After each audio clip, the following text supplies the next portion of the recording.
Dicen que una mayor productividad usando los mismos recursos genera una mayor rentabilidad. Hoy, el desafío Becker de productividad.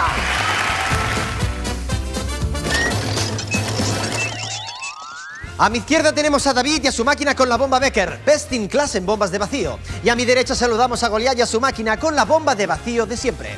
Si los dos están preparados...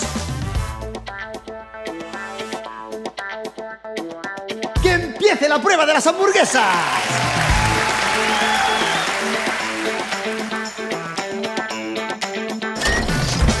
La máquina con la bomba de siempre está sacando una hamburguesa envasada al vacío. Y ya van dos, parece que va a buen ritmo.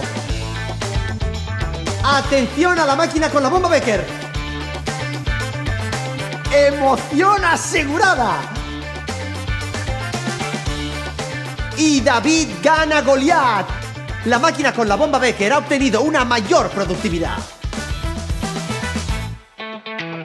¿Listos? ¡Que empiece la prueba de los pollos!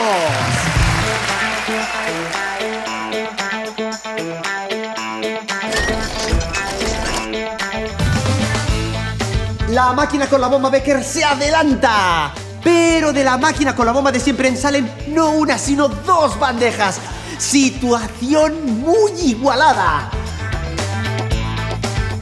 De la máquina con la bomba de siempre sale una bandeja, pero ¿qué está saliendo de la máquina con la bomba Becker? No puedo creerlo. El pollo listo para ser comido.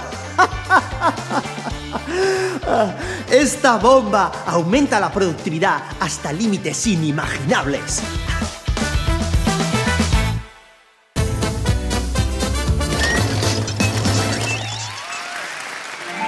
Además, es más económica. Increíble, ¿verdad?